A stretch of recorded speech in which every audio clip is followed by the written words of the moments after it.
At first, you might think it's a cold, and it could be, but COVID-19 could escalate. Here's what you need to know. According to the World Health Organization China Joint Mission on COVID-19, as of February 20th, 80% of laboratory-confirmed cases were mild to moderate, 14% were severe, and 6% were critical. Just to be clear, a mild case of COVID-19 is not like a mild cold. The symptoms will still be pretty severe. Anything less than needing oxygen puts you in this category. Severe cases do need supplemental oxygen, and critical ones are defined by respiratory or multi-organ failure. The symptoms, treatments, and timelines of having the disease vary, depending on which category patients fall into. So let's break down what having COVID-19 looks like day to day for each level of severity. It can take as few as 2 or as many as 14 days after being exposed to the novel coronavirus for the first symptom to develop. This is when it might feel like a cold or the common flu. Many patients develop fevers early on.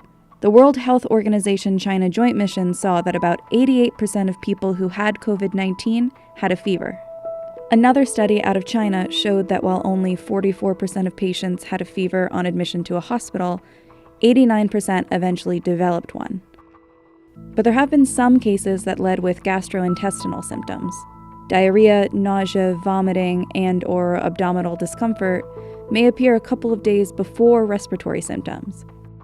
This isn't the norm, though, because COVID-19 is a respiratory disease. That means for most patients, the virus will start and end with the lungs. In the early days of infection, the virus invades lung cells. Specifically, this can damage the cilia, the hair-like projections that move around to keep airways clear of mucus and debris.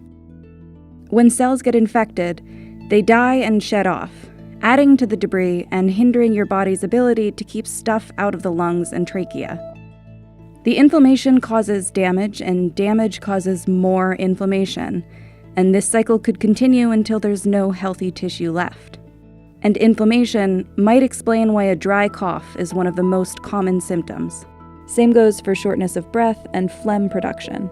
Other symptoms that can appear around this time are fatigue, sore throat, headache, joint or muscle pain, chills, and a runny nose. By day 5, patients with pre-existing conditions might find that they have trouble breathing, and it usually takes about 7 days for a person to go to a hospital. Mild cases, though, usually clear up by this time. But those with moderate to critical cases will have developed pneumonia, which can range from non-life-threatening to severe. Recovery time for these patients could be anywhere from a few days to weeks. For some severe and critical cases, though, symptoms can escalate into acute respiratory distress syndrome. ARDS is an illness that happens when fluid builds up in the lungs. Inflammation triggers a flood of immune cells that are meant to target the infection. They're usually isolated to infected areas, but sometimes the body goes overboard, which is when the immune cells start killing anything in their path, including healthy cells. ARDS is often fatal. In critical cases, it can lead to respiratory failure, requiring advanced life support, and this is most likely when patients head to the ICU. ARDS treatment includes supplemental oxygen and mechanical ventilation. The goal is to get more oxygen into the bloodstream, since the lungs can't. When this treatment doesn't work, the lungs are basically too flooded to get any oxygen into your bloodstream. That's the cause of most COVID-19 deaths. And even when a patient survives this phase, they could be left with permanent lung damage.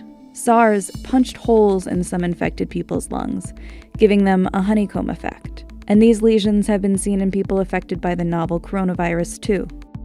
Early studies found that most people who die of the disease will do so within 14 to 19 days. And on average, people who recover are released from the hospital after 2.5 weeks.